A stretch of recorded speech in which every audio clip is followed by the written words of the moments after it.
Right. Hello, everyone. I don't know. Are we all live? Can we Yeah, hey. check? Are we live? It's not showing up Hello. on my YouTube, but I think there is a delay between this channel and YouTube. So anyway, hi, everyone. Thank you for joining in. It's exciting and we are all, well, I'm nervous, but let's just get started. Is it all working? I think so. So why are we here today? I'm Susanna and I'm here joined with Matt Stauffer, Anna, and Jess. Before we ask them all to say something a little bit about themselves, let me just say why I wanted to do this talk. Oh, thank you, Freak. Good to know. Audio good, video good. So I wanted to do this chat, like an informal, friendly chat between friends, really, just to check the state, well, not the state of women in Laravel, but why do we think there are so few women Laravel developers, really? And just talk about our experiences, because we are all from all over the world. I am based in the UK, Matt is in the US, Anna is in Portugal, and Jess is in Australia. So I thought it would be interesting to hear our old, experiences and the differences, really. So before we start, Matt, would you like to say a few words about yourself? Hey, I'm Matt. I'm a man. And I had No, whoops. what are you doing here? Anyone who follows me on Twitter knows this, but I want to actively acknowledge it for anybody who's seeing this on YouTube. It's strange for a man to be on a panel about women, and we know that. And the first thing I told Susanna when she wanted me on, I was like, no, I shouldn't be there. I should be a man. But it has been acknowledged that as someone who is involved in hiring women in the Laravel community and hoping to promote women in the Laravel community, that there might be some times where I have a good answer. So I run an agency called Titan, where we try to hire women, but also anybody in the Laravel community. And so hopefully some of my experiences there will prove useful. Cool, thank you. I have to say the reason I picked you, because you are right next to me on my screen, so I'm kind of going clockwise. So that's the reason. Sorry. So Jess, you're next on the road. I'm Jess Archer. I'm from Brisbane in Australia. I'm a full stack developer, but I'm most passionate about Laravel, Tailwind, and Vue. Yeah, you've probably, I don't know if anyone's heard of me on like the Base Code podcast I do with JMac. I've spoken at a few Laracons now, so yeah. And you've had a really popular recent podcast with Matt about APIs and Laravel. On the Laravel podcast. That was really, really cool. Cool. And Anna, can you tell us a little bit about yourself? Hi, I'm Anna from Portugal, as Susanna said. I'm a full stack web developer. I've been loving Laravel since 2015 when I started with coding, really. And it's always something that I'm drawn to. I love the community, and it's great to be here. And thank you for inviting me, Susanna. Oh, you're welcome. Cool. So I've got just a few words in a way of introduction why I founded Larabelles, really. So I've looked into, it all started 2-3 years ago when I was looking for a community to join in Laravel, because there are communities all over the place. It's like every main technology seems to have a community for women, and Laravel didn't seem to have one. And I looked into research and I just realized that in general, there are quite few women in tech. And in fact, research shows that there are only about 23% of women employees working in the STEM field, and only about 5% of them are in the leadership positions. And even for the big tech giant companies such as Google, Amazon, Facebook, there's altogether about only 25% of their employees are women. So I found it really interesting that, first of all, why? I wonder why that is, and what can we do about it? And although I don't have any Laravel statistics, I couldn't find anything to do how many women there are in Laravel, but I suppose the trend is obvious, and I believe it will be pretty similar.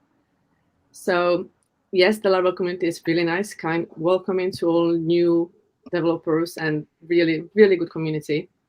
But yeah, I just thought it would be nice to encourage the women that we have among us to be more maybe public, so that we know more about them, and to bring more of them in if we can. So I thought we could just talk about why, first of all, why do you think there are so few women Laravel developers? And do you think, is this your experience as well? Is that what you think too? Or is it just my feeling? So what do you think? Jess, I'm looking at you again. You are just okay. The 25% number is interesting because in my personal experience, I feel like it's less than that. I don't know whether that's perceived or real, but when I think back of jobs I've had and like online conferences I've been to, probably the biggest examples have probably been the Laracons I've been to. Now, they've been incredibly welcoming places, but I've probably been one of, I don't know, 3, 4, 5 women total in a room of, like in New York, for example, like 700 men, I think. Wow. Okay. And that was pretty glaring. And 2 of the women I did speak to weren't actually developers; they were there, in like supporting the conference as opposed to being attendees of the conference. So that made the number even smaller. In Australia, it was similar at Laracon Australia. And where I've worked, it's always been maybe me and one other. So as for why that is, I mean, Really? I have a lot of opinions about technology, but for this sort of stuff, I find myself, I don't know, like grasping for reasons why. I mean, I can certainly think of a few. I don't want to hog the microphone, but I think the biggest reason is the saying that you can't. Well, it's hard to be what you can't see, and so Definitely. it's just this idea of representation, right? If you don't see people who look like you in places, you don't feel like you belong there, you don't feel welcome, you don't even feel like you can actually do that role potentially, especially for younger people who haven't developed the thicker skin and confidence and all those sorts of things. For me, that's probably the single biggest thing, and it creates this vicious cycle because more women would attract more women, but how do you get people in the first place? So I have some ideas for that, but I'll save that. So, Anna, did you have some thoughts on well, I guess your experiences on women in Laravel and why there might be so few? Well, I do agree with you, Jess, that I think that 25% is a number a bit high. In also my experience from college, the numbers weren't that high. The really hardcore engineering classes had around 100 new students each year, and with 3 to 4 being women. If you get mixed courses with some management in the middle, like the one I did, the number of women was higher, but still it's a trend that I think it's not even close to the 25%. I think that the problem comes even before entering the workplace with colleges, and even depending on how education is structured in your country, even might be before that. Because here in Portugal, when we go to high school, we choose to go to either sciences or human sciences. I'm not sure how you say that. And even there, you see a big divide. Then when it comes to the workplace, I found that some of my colleagues did go to some tech-related jobs, but maybe not programming, maybe management and something like that. And when you get to the side of the coding jobs, you see a higher prevalence of men. In the company that I'm working now, we have around, I'm not sure, maybe 20 to 25-ish coders, and I'm just the only backend coder, and I have a colleague that is a front end. So I think the numbers may be lower if you're just looking at coders itself. And that relates to our topic, given that Laravel is a subset of coding. So because you have many languages, and with the PHP language, you have many frameworks. I think in part it explains why there are so few Laravel programmers, female programmers. Yeah, it definitely makes sense. And yeah, go on, Jess. I was just going to say, I do feel like with JavaScript, there are more, like the ratio of women is slightly higher. I don't know what it is about Laravel, but I do notice in some of the like Vue and React communities that They seem to have more, That's interesting. at least Do you more think public women. Yeah. Could it be that JavaScript started on a front end, and it seems to be, again, I don't know if there are any statistics, but this is my feeling, is that when it comes to design, there tends to be quite a lot of women, and from design, it's kind of using JavaScript. It's it's closer to be doing that rather than going from design to backend. There's much bigger divide. I mean, that's a really interesting thought, because when I started coding, we didn't really do much JavaScript. It was all like server side, like PHP 4. So maybe, coming into it, like as the younger crowd comes into it, maybe JavaScript is more appealing now. I wonder also maybe because it's a bit more fashionable lately. Could it be? Yeah. PHP's cool though. Yeah, but PHP gets a lot of hate.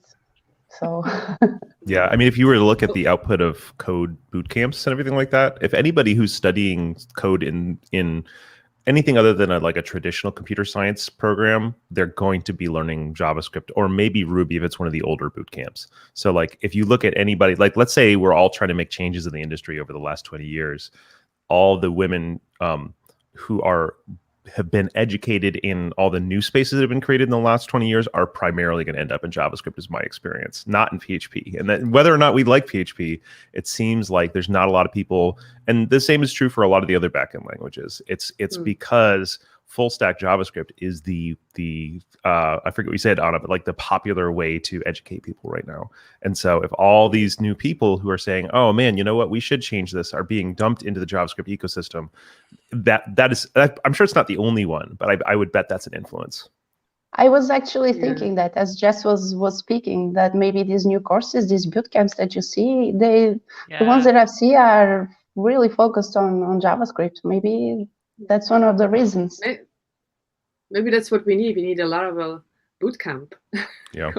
Well, get people in. I think there are potentially Laravel boot camps, but like now that we've sort of talked about it, when I think about the beginner boot camps, especially the ones targeted for women, like in Australia, we've got like She Codes and a few other sort of groups, and they all seem to be really JavaScripty. So yeah, my sister's in one of those right now, and so I've gotten to learn kind of a little bit firsthand from her experiences. And one of the things they're focusing on is how can we get you a job as someone who's transitioning careers? Almost all of them are transitioning careers. How can we get you a job as someone who's transitioning careers as quickly as possible? And how can we make you effective across the stack as quickly as possible with like an introduction to everything? So almost all of these boot camps are giving them like a 1 week introduction to Ruby, 1 week introduction to PHP, 1 week introduction to all these other things. And then they spend the rest of the time on JavaScript because it's one way to focus that gives you full stack experience. Right. So they're like, hey, in 6 months, how can I get you as like toe dipped in the water as possible across all these various things? And so JavaScript is the one that makes the most sense because it's like if you learn JavaScript, you understand the syntax for PHP and C and a lot of other things. You know the front end, you know the back end. And the idea is that all the startups are using full stack JavaScript. Whether or not that's true, that's definitely the idea that's prevalent in the boot camps. So there is there's something to be said about making a Laravel boot camp. But I also wonder, like, would it be possible for us to make it more possible to hire people who come out of full stack JavaScript boot camps and get them into Laravel, like convince them that Laravel is a good idea, give them learning resources and opportunities, and then work with like people like me to actually like hire them. So well, that's interesting. I was just thinking of like, oh, we're talking about like how good JavaScript is, and I'm like why are we talking like trying to convince people to go to PHP? But like I think it's the reason we're all here. It's Laravel. It's like JavaScript doesn't have Laravel. It doesn't have anything, in my experience, close to Laravel. I don't think any other language does, other than Ruby. But in my opinion, I think Laravel's just gone extra. So go on, Anna. What were you saying? Okay. I was saying that I also see in the design space some mentions of those bootcamp programs that focus heavily on a 6 or whatever month period where they're trying to teach you while you're building your portfolio and setting up things so that when it ends, you're ready to go into the market. So I was noticing a trend between both spaces, both worlds, coding and design, with the results of those bootcamp programs. Yeah.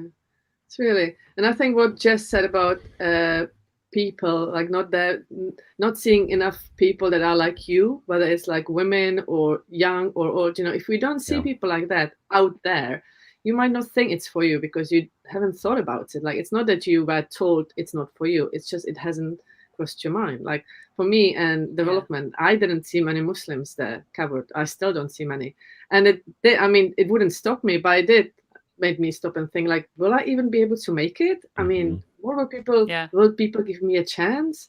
And I think that's a big thing, because I think a few months ago I tweeted about it, ask a question, how many women mentors or like public developers are there? Laravel PHP, and there aren't that many. Like there aren't that many. It's hard. I can see it might be hard for newcomers to see, like, is it for me? Like, is it really for me? If they don't see people like them. So that's a big thing, Yeah, I think there's a few layers to it as well, because there's the aspect of you might not feel necessarily like unwelcome. Like, it's not like you go into the community and it's full of just horrible men, just doing nasty things.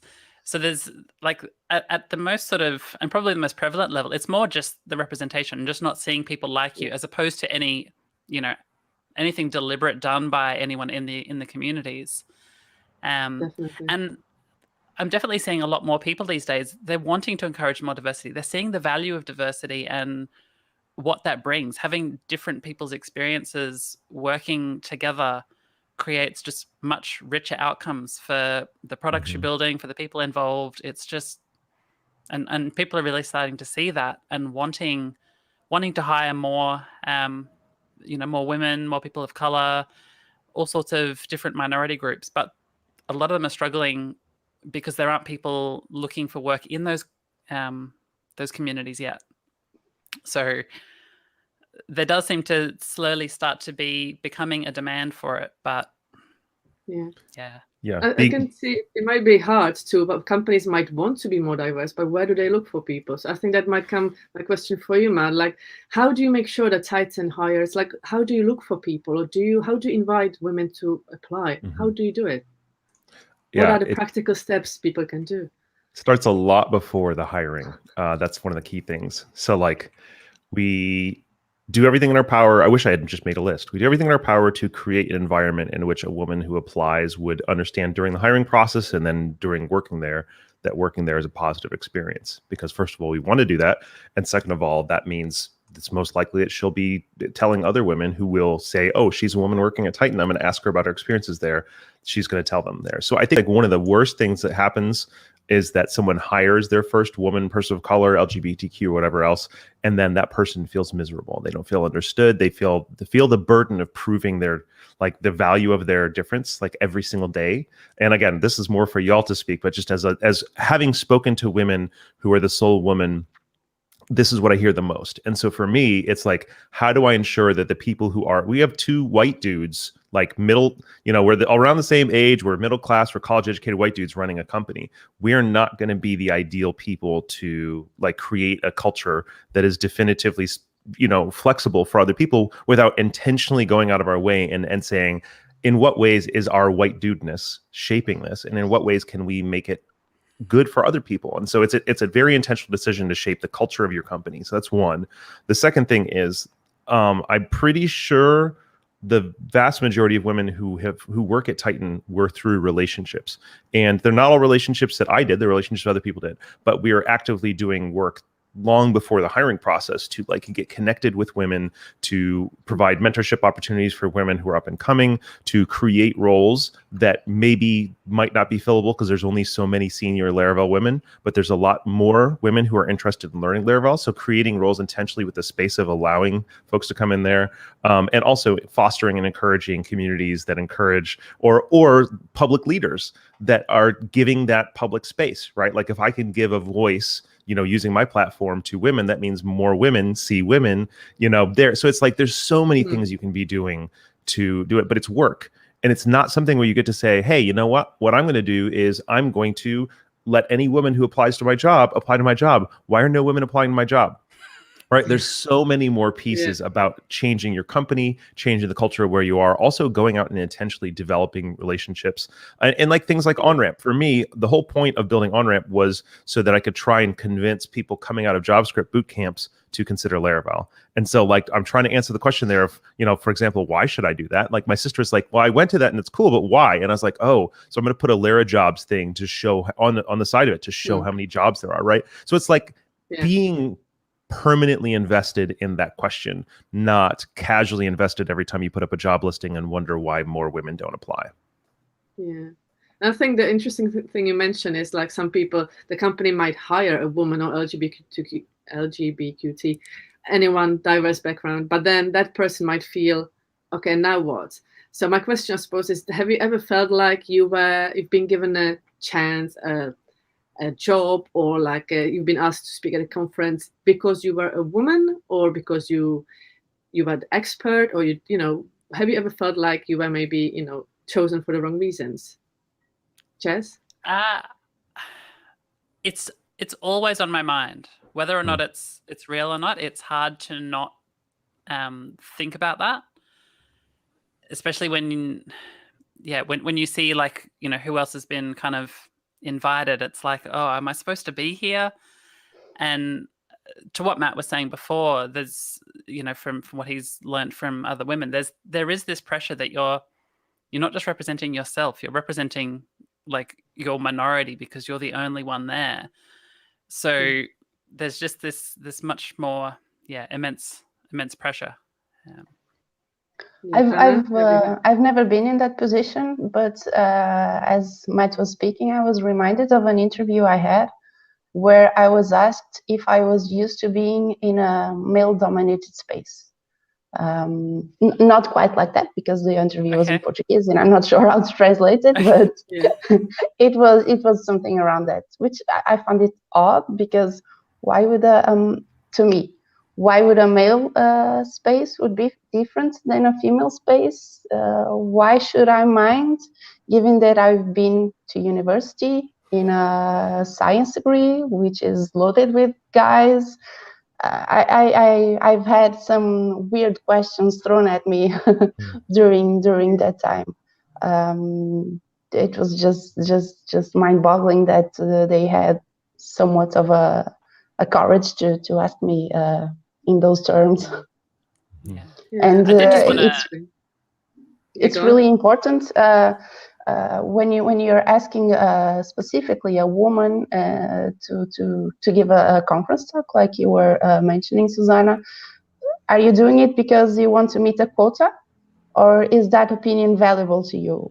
And it's tricky. And as Jess was saying, you wish you are asked because you are important, but there's always the case that it's just for fulfilling a quota, and that's a bit bad. I will say though that like the first conference I was invited to was Laracon AU by Michael Dorinda, and I don't know how he did it, but he definitely made me feel like he valued me being there for what I could share in my knowledge. And he had cultivated a relationship for a while. Like when I met him first at a Laracon the year before as an attendee, and then in New York we were hanging out, and it was I felt supported.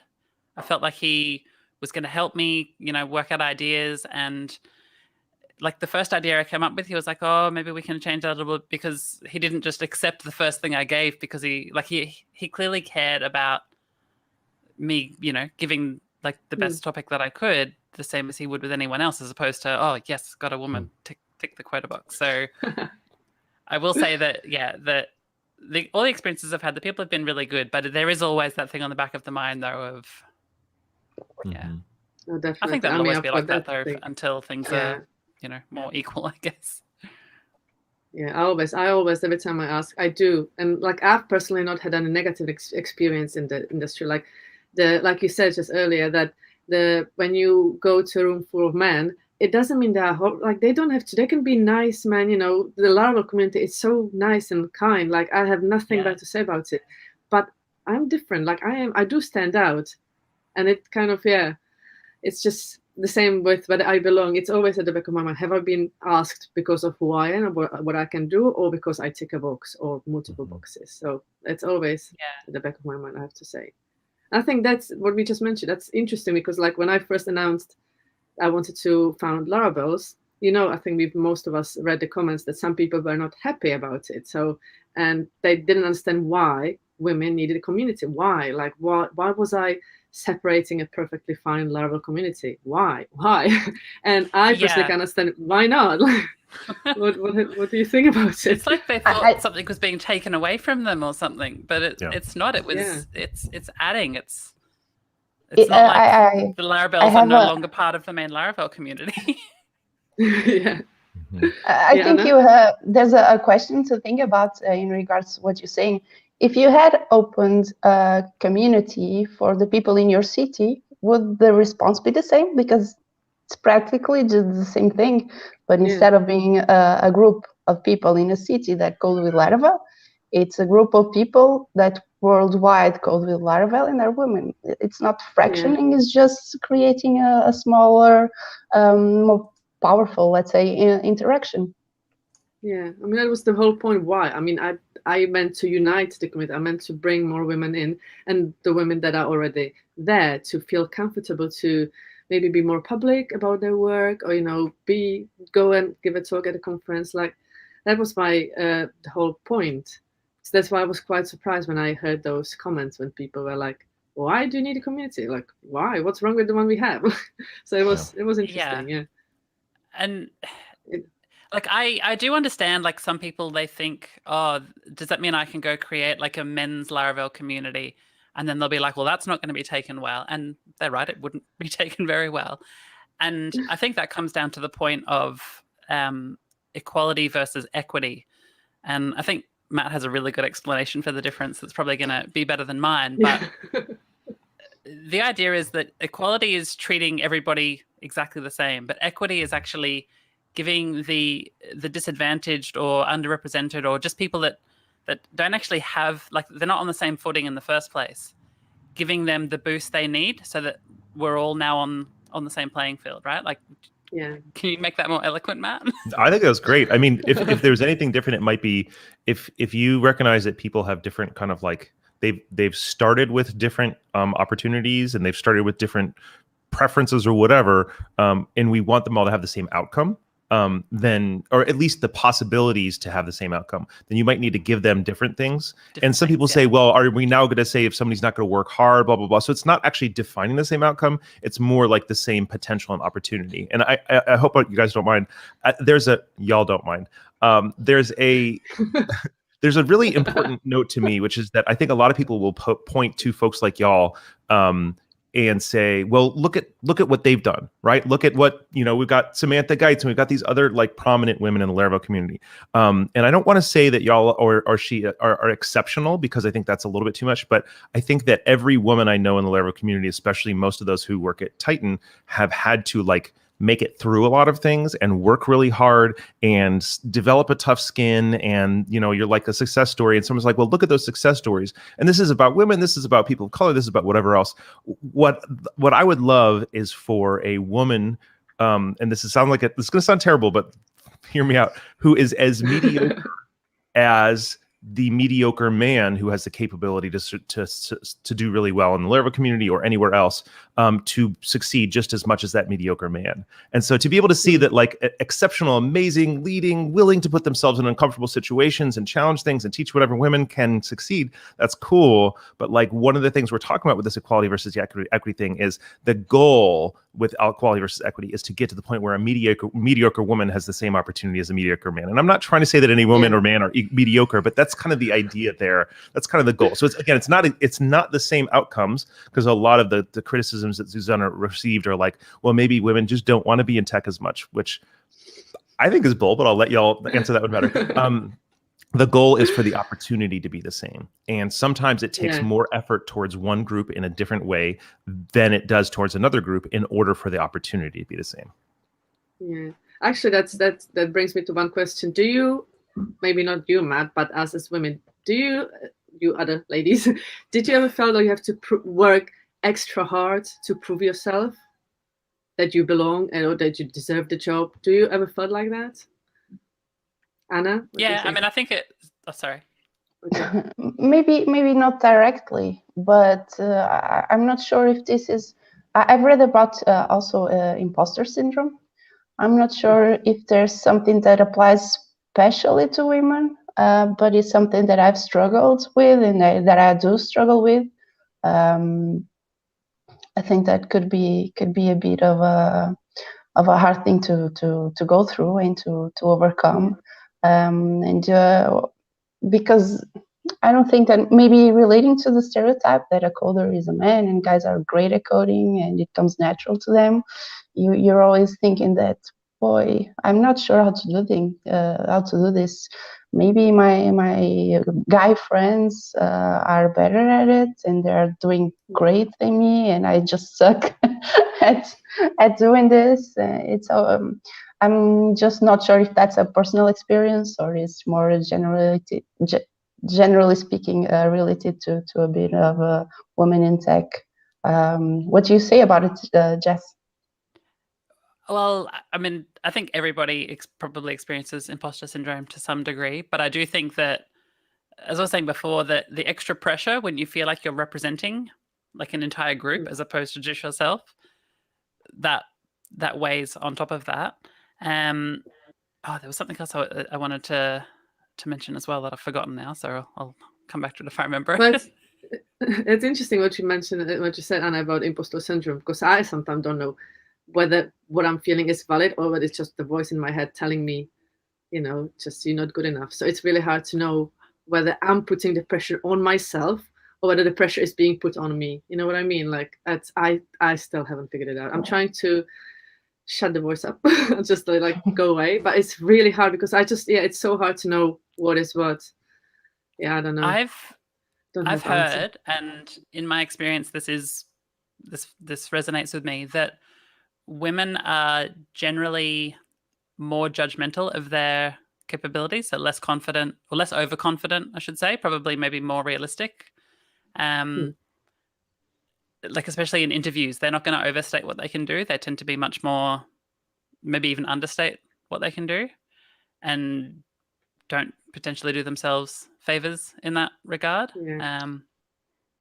I was reading an article that went beyond that. It even said that, and I've read it multiple times, that women, when they see that they don't meet all the requirements for a job application, they won't even apply. So while you get a man that tries and gets his luck to see if he's called, and maybe he is called and he enters the company and starts moving forward, women tend to be a bit more stagnant in what they do because of that fact. So it's even before that, it's even at the job application level. And I've experienced that. I've seen some huge list of requirements that I don't meet maybe 25% of it, and I'm like, no, this is not for me. So why would I apply if I don't know how to do that? Yeah. And I've seen male friends doing the opposite. Yeah. Matt, as somebody who does the hiring, have you noticed that? I mean, I think so. I have had one or two women apply who are underqualified. I've had hundreds of men apply who are underqualified, but I've also had hundreds more men than women apply. So I'm trying to make sure I'm like reading it well. I think I have noticed that, but I certainly have noticed that when we changed our job descriptions to make things, to explicitly mention, please apply even if you don't fit every single criteria on this list, because some of our best applicants have not fit every single criteria.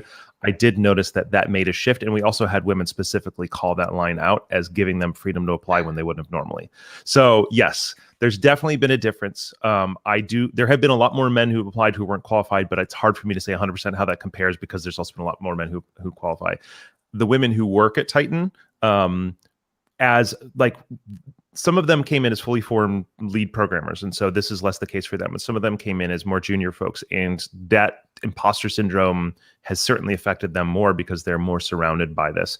And I think the younger and newer somebody is in their career when they come to Titan, the less they've had to form that thick shell, protective shell around themselves. And so the more I think vulnerable they are to those forces. And to me, that's actually great, because if we can give you a safe space at Titan where you don't have to form a super thick shell, that makes me happy. But it definitely is a note that like a lot of people persist as long as they do in the community only by, not in our community, but in just in program in general, by creating that kind of thick shell.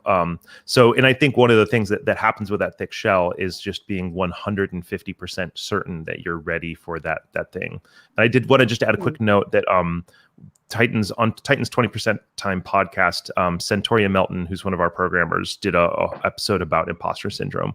So I'll just tweet. I think maybe I'll just tweet it out after this, because I don't think there's like show notes for this. But I'll send it to you too, Zuzana, as well. But I was really grateful that she was willing to speak about it, because it's not easy to come out and just publicly talk about it, and it was really great. So it makes you feel crazy. Like, it makes you think, like, am I crazy? Really? Is everyone experiencing the same thing like me? It's really hard, because it is a voice in my head, really, like, that's kind of out there. So it's hard to talk about, because everyone says everyone experiences it, but to what level? Like, ladies, do you think, has it ever stopped you? I don't know what the level of your imposter syndrome is, but has it ever stopped you from applying or speaking at a conference or doing a talk? Anything? Has it ever stopped you?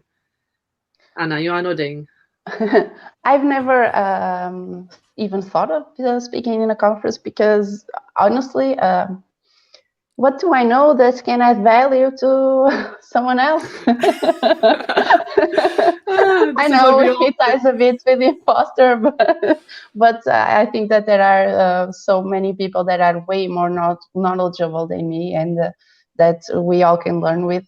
But speaking not in terms of applying to a job, but while performing a job, I did hit a rough patch some months ago with a bit of imposter syndrome and some anxiety mixed in with it, and that it completely blocked me. I couldn't do anything. I looked at the code.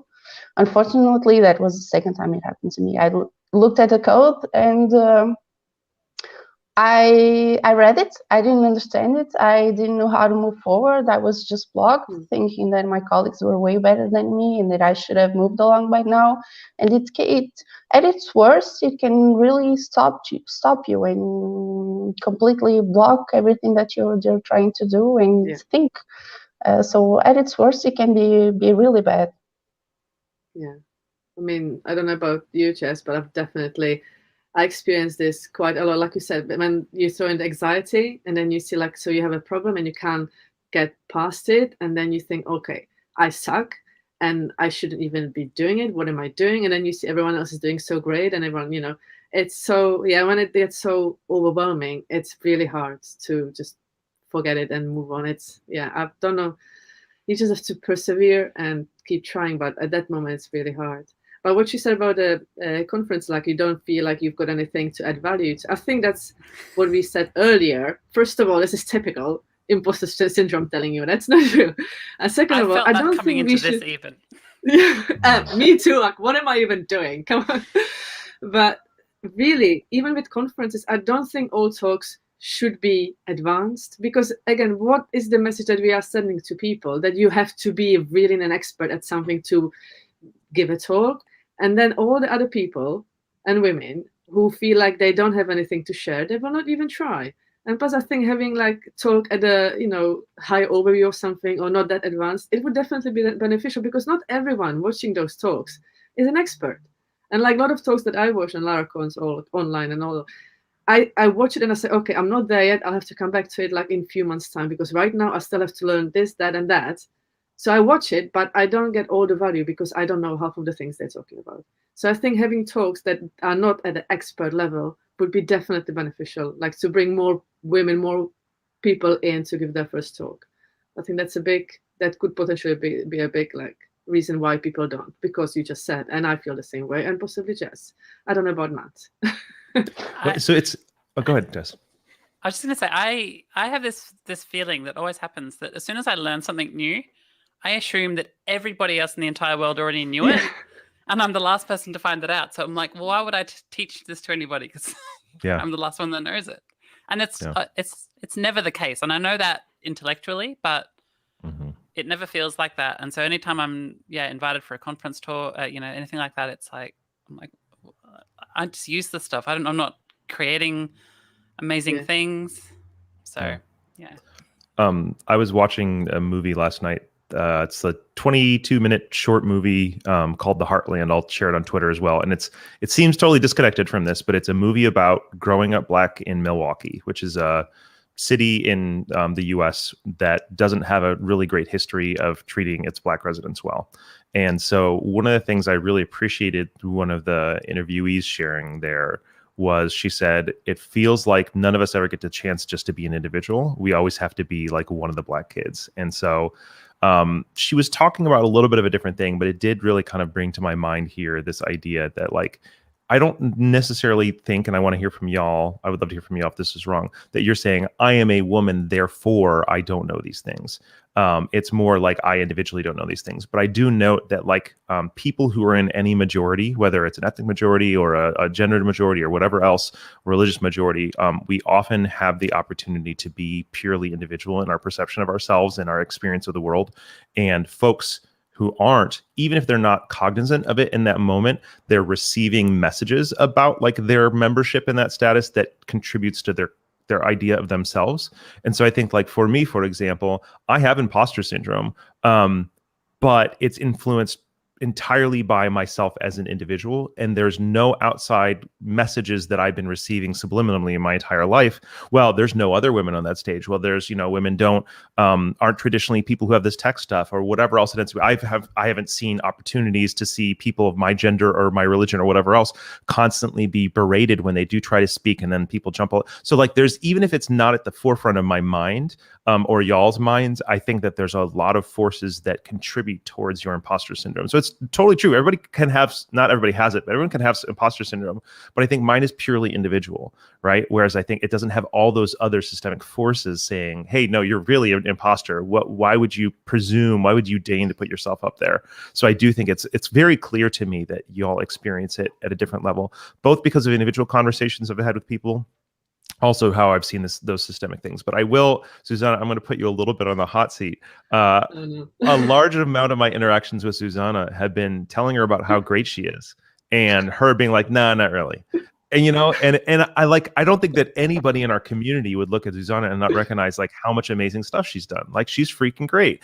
And yet someone in her position of having contributed so much, taught so much, being such a great helper to so many people, being a really good teacher and stuff like that. And yet she constantly thinks, I don't know what I have to do. And like for the rest of us, especially maybe for the rest of the women, like look at someone like Susanna, if she can feel imposter syndrome, which is obviously just totally out of reality for the rest of us. Look at someone like Jess, who's doing all this kind of stuff. And you may not all know Anna, but she's also freaking fantastic. If they are feeling imposter syndrome, then this is something that is out of sync with reality, right? And like that's, I think, just as a man, maybe that's the main thing I want to just say is like fantastic, creative, amazing, brilliant women are at an experience where they're not applying to conferences in our world. That's wild, right? And like that's something that I just feel like we need to fix. So, well, I think that might take us to what can we do about it. So we've discussed our experiences, which are pretty much similar, and our feelings, at least among women.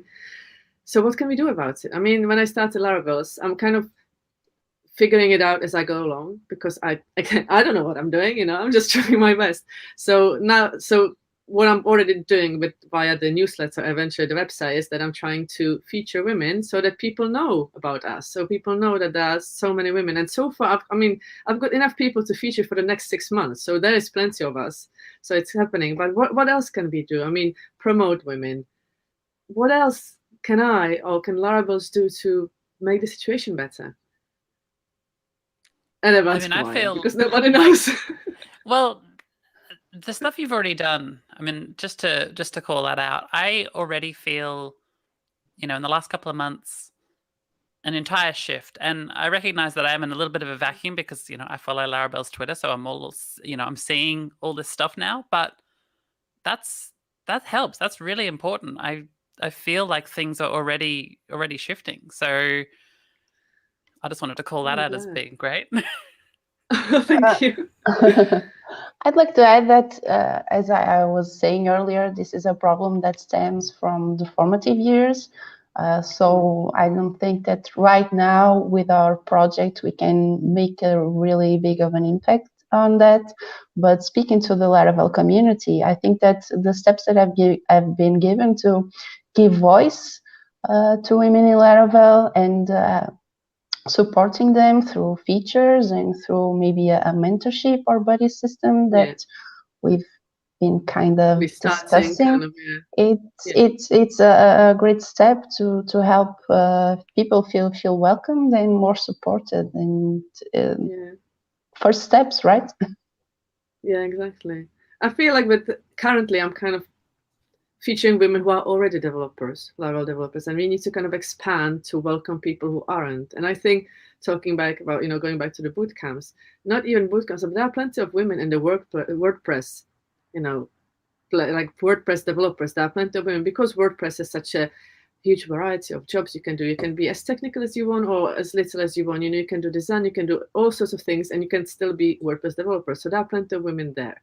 I think we kind of just need to take them and bring them to Laravel somehow, because they are women. And I started with WordPress, and I think many people started with WordPress. So, and that's kind of the natural path. So there's the bootcamp way, and then there's the WordPress way. And WordPress developers are already there and working, and just need to kind of encourage them to look beyond WordPress, to show them that there are other things we can use, and show them how much fun it is. But how, like, what are the actual steps we can take? I don't know. I haven't figured it out yet. Sorry, I was going to say that. Okay. I was just going to say that is maybe a good place to start asking for suggestions from the community. You don't have to do it all alone, Susanna. Maybe someone else has an idea, a thought that it's helpful to share. Maybe through Twitter or the comments on YouTube. In the comments, Sarah Seibert said, I know it's been mentioned before, but having mentors or even pairing people up to help each other would be good. So I just want to read that, make sure that comment got surfaced. Yeah, because I've started asking people. So I've got a few people to offer to be mentors, and few people asking to be mentored. So I just need to kind of find the best way to pair people up and make it work. So everything is work in process, and I feel that it's taking me too long, because really, I've announced Larabelles, when was it, end of July? So that's like 6 months ago, and I feel like I haven't done half of the things I wanted to. The website is on my mind. The website, I've got the designs now. Thank you very much to Nohemi from Titan. I've got the designs done. I just need to build it, but yeah, I just feel like I should be moving on faster, but at the same time, I want it to develop organically. I don't want to force my ideas on the community, so I want to listen to people, like what they want, what is needed. So I think with the feature wall, I didn't think of that when I started, and it kind of came to me as I was seeing how things are. So yeah, if anyone has any ideas, please get in touch, because I am open to anything you have to say. And also, Susanna, you don't have to do it alone. Even with the building of the websites, I think you're in the coding community, so ask for help. I know. And also, I believe that you work and you have kids, so your time doesn't stretch indefinitely. So it is what it is. Go on, Jess. I was going to say, it could be useful to talk, not just between all of us, but also ask other people to share. And you're already doing with the features, but ask the women who are in the community how they got into the community, and try and find out what's actually working. Like what paths, what are people's journeys? I love that. And see if that's any way we can turn that tap up a little bit more. For me, it was kind of an accident. I was, passionate about TV shows. I was a nerdy kid. So computers are like this natural outlet that let me create, fan pages. This was, back before social media or anything. So back then, being into computers wasn't cool. There was no, tech bros or anything like that. But finding out that the same story from other people could be quite interesting. No, definitely. Reverse engineering it. So do you have a degree or in computer science, or you just? No, you did, because I read your bio, didn't I? Yeah. I'm a high school dropout, and I dropped out of like what we call TAFE, which is, I guess, a college. I don't know. It's not quite uni, but it's like uni light. I dropped out of that. I just wasn't enjoying it. I don't learn well in formal environments. For me, I only learn when I'm passionate about something. So I kind of need to harness my passion and point it at productive things, which generally only happens by accident. But that's kind of how I got where I am, which was good. And I think it's important to say, I think you don't have to feel, you might be feeling a little bit uncomfortable by sharing this, but I think, again, it's important because there are people from all walks of life. And, we might have degrees, not have degrees, completely irrelevant degrees.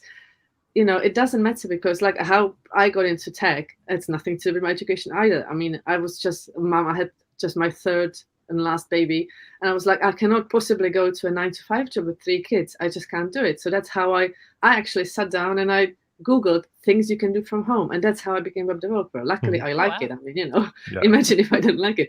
But I wasn't a nerd. I didn't like. I was at most I was a user, computer user, and even that every time was like, can I press this button? Is it going to do something? I wasn't comfortable using computers until I just forced myself to do it, and I learned.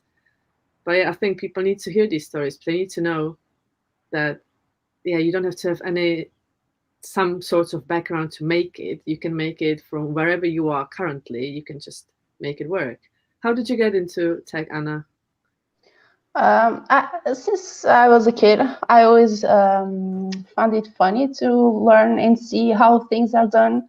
So maybe that was a first spark that started.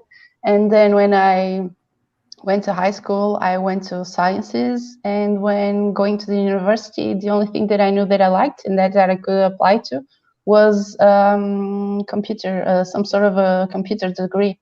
And that's what I got into. Computer degree that mixed coding with management. And when I finished college, because I did my degree and then a master's, I found myself without a job in 2012 with the big economy hits that happened here in Portugal, and heard some, as I said, pretty interesting things in my interviews. Started with a management secretarial job, and then there was an opportunity to fix an internal tool that was done in PHP, but some PHP, I don't know if you say this, ad hoc, so without any sort of framework behind it. And we had some attacks, and the company was starting to think of hiring someone to do that, and I was like, hello, I can code. Let me try it. And that's when I started programming as my job. And while researching frameworks that I knew that existed, but I wasn't really into that, I learned about Laravel. I saw the docs. I saw there was a community, and that's how I got started, basically. I think it's really interesting that, like, okay, so Jess is a high school or college dropout. You have a master's, and I am, okay, I've got a degree in psychology, very irrelevant, but we all have the same imposter syndrome. We all have the same issues. Like, doesn't matter where you come from, your background is, how educated or not, it doesn't matter at all. It seems like we are a very small sample of the population. Yes, we are just 3 of us, but it's really interesting to see that we all feel the same way. It's really fascinating. Yeah. And also, my education... I was just going to add that my education was in computer science a bit, but it gave me some basis to go on, but it really didn't taught me what I needed to know to start coding, basically. Yeah. Jess? I was just going to say, to Matt's point earlier about like personalizing the imposter syndrome, I don't ever sort of really feel like, oh, I am a woman, therefore this. So nothing, it's not conscious, that's for sure, because I think women are the best. So yeah. And, like, so many of the women coders I've run into, they're just like, just mind-blowingly good. Like, I'm like, how can I live up to how good they are? And they're the ones that are quiet in the shadows. Yeah. So yeah, I've been lucky to have some good role models in that respect. I think we need to have more public role models. It's very important, I think, because Yeah. like that's how we start this discussion. That if we don't see people like us out there, it's not impossible. It's just that much harder to feel personally that you can make it too. It's not, people don't have to tell you you're not good enough. They don't even have to do that. If it's in you, if that's how you feel, it's that much. Because if somebody else tells you, you can tell them to, just go away. But if it's your own consciousness telling you like you're not good enough, that's what we need to change. And I think one of the ways is to have role models. Yeah.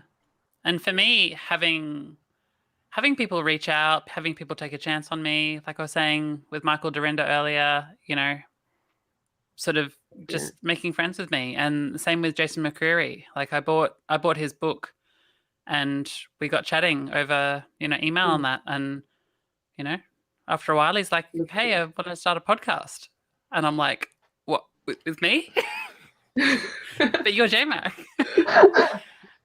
And I'm just, I'm really, it's just been amazing to have some people take a chance on me and to like, put their wing around me kind of thing and show me how great the community is. So yeah. I have to say that's how I feel about you, Matt. I mean, I have to say this publicly, but this is exactly what you did. Like, I mean, you took me on, we did the stream, and you're always there for me if I have a question. It's so nice to feel like I've got someone I can count on. Like, that's someone who kind of looks out for me. It feels genuine. And even, And do you have Matt's book? I have Matt's book. Oh, yes. I mean, this is the most, I've read it from the beginning and all the way back. It's just, okay, I don't want to advertise your book, but it's the way it's written. Like, if I don't understand something, I can go to that book and I will understand it there. Like, the way you explain things in that book, it just works for me. So that's why. It's not because I know you. Yeah, it's because the book, even if it wasn't you who wrote it, but it just, the way it's explained, it works for me. Like, there are different ways to explain things, and the way you do it, it just works for me. So that's why it's very popular. That's another good point as well about creating content. It doesn't have to be, completely unique, never before seen.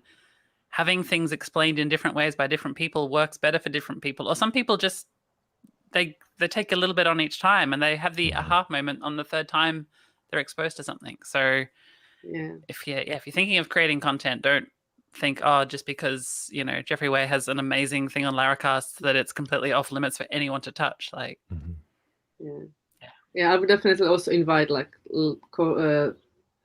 organizers or conference organizers to do, like, make it clear to people that when you do apply, when you want to submit a talk idea, you don't have to be an expert. Like, you don't, but that the audience is so wide. Like, we don't need all the talks to be on a level up there when a lot of people are here and there are some people down there, and those people will not have much value because they just don't understand. So it's just, that would be nice, I think. Personally, I think that would be nice. And it would get people like Anna, when you think that you have nothing to add, I think you would. And by you doing a talk, it will encourage other women or other people, to try and do it too. But I mean, I'm saying as if I would do it myself. I probably wouldn't. I would be like, I've got nothing to add. I'm not going to even try. But, And then anyway, I think... sorry, we're out of time. My bad. Well, no, what were you saying? Go on. When I asked for example, for speakers for the Laravel podcast and stuff like that, people will recommend people not because they happen to be an expert, but just because they happen to be an interesting speaker or teacher, right? And so that's literally just happened where someone was like, oh, you should have this person on the podcast. I was like, oh, are they really an expert on this particular topic? They're like, no, I just thought they were a good speaker. And like, that's not necessarily a bad thing, right? Like, I had at least one or two people on this season who said, hey, look, I know I'm not an expert on this thing. Just tell me what you want me to speak about. And, and I was like, cool. Like, I know that I can have a great talk with you. And I know that there's not anybody who's like the absolute expert in this, or maybe that person's not available or whatever. So like, cool, that's fine. So I want to note that like, just being an engaging and interesting teacher can be enough. And you don't have to be the expert in the thing you're talking about. Like, just affirmation from the outside. Yeah. And I've just checked the comments that Tom is asking, So what can the community do to, well, what can they do, what can he do to make the community better for women, to make it easier for women to get started with development / Laravel? So what can the community, like any, not on the company's level, like a personal, like any person, what can we do to make it better? I think being genuine about wanting women and for the right reasons, I think that level of genuineness, it shows that it's not just, you're doing it to seek some sort of points or whatever it is. I think just be genuine and honest with why you want women, the value that you see, the diversity, the value of that. Yeah, I think I can see the issue, how hard it might be. People thinking, okay, we want to support, but we don't want to be too obvious about it. We don't want to be like, oh, look at me, I'm supporting women. I think it's really hard to find the right way to do it. You're not doing and it I'm for not like in a brownie position. points or anything. Yeah, I don't know how. I suppose Matt is doing it. So if anyone wants to know, just ask Matt. I don't honestly, I don't know what makes the difference between genuinely offering help and then offering help that makes sound like, oh, I'm only doing it because, for the brownie points. It's it's hard. Anna. When I joined Laravel Portugal community, I found a big support behind it, with everyone, everyone giving feedback on what they know, asking questions, troubleshooting. And I think that's a big part of building a strong community, not just for women, but for everyone who's starting out. And also, if you focus on helping someone who's starting out, I think that I don't know how to say it, but indirectly or directly, you're also helping women who may be giving their first steps.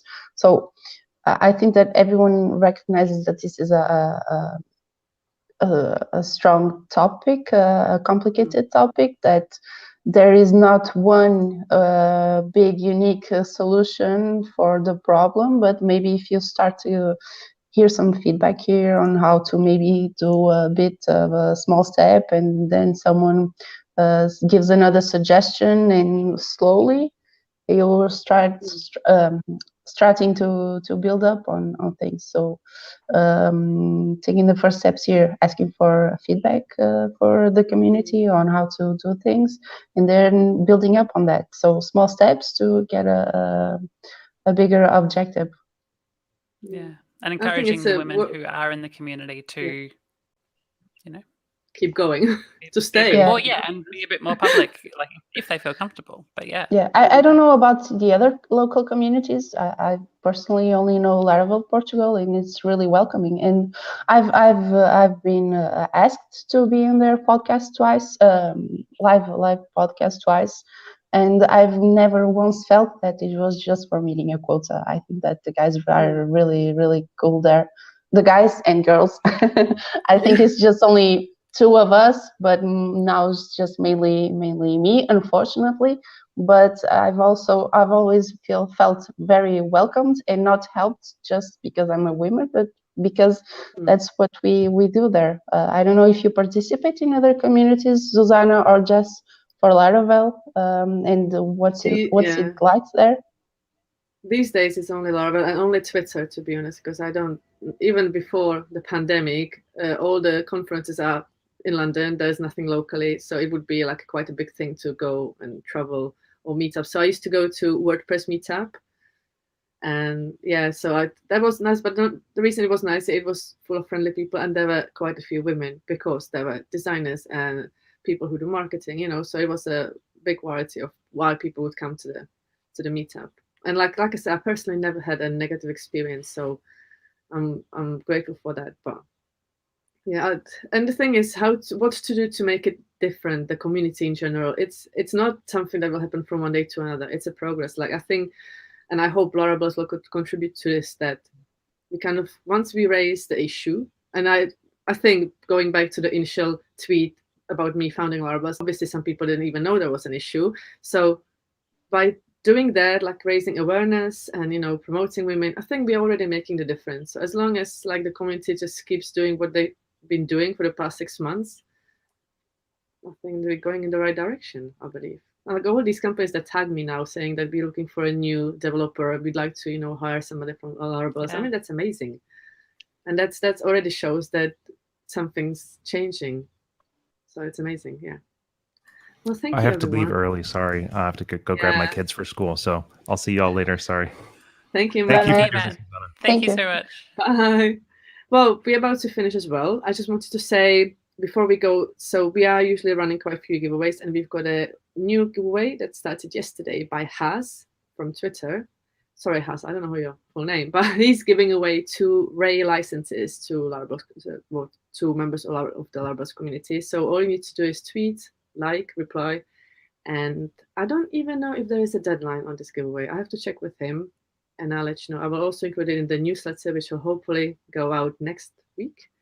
But yeah, just keep an eye, everyone. Keep an eye on the Larabelles Twitter, and I'll tweet every time I see something interesting and giveaways. Cool. Well, thank you all for coming. I think it's been interesting. Thanks, Susanna. Thanks, everyone. Thanks, No Anna. Thank you, issues, I guys. hope, as far as I know. Thank you, everyone in the comments. I'm going to go over them now. I didn't have time to read as we were talking, but it was amazing. And yes, I'm planning to do this, I think for them, I'm going to say every 3 months, because I don't want to overwhelm myself. And right now, the people that I've invited are people that I talk to on Twitter or in DMs anyway. But if anyone would like to come on from any, any sort of, whether it's a person of color, anyone, please get in touch. I'd like this talk, or this, it's not a podcast, it's like the live Live chat, stream. to be live stream, yeah, to be as inclusive and as diverse as possible, because I've already learned so many things by us being from different continents almost, and it was amazing. And it would be interesting to hear from other people and their experiences, and then just get the conversation going and make the change happen, really. Okay, so thank you, everyone. Thank you, Jess. Thank you, Anna. Thank And you. I'll see you all on Twitter. Bye, everyone. Bye. Bye.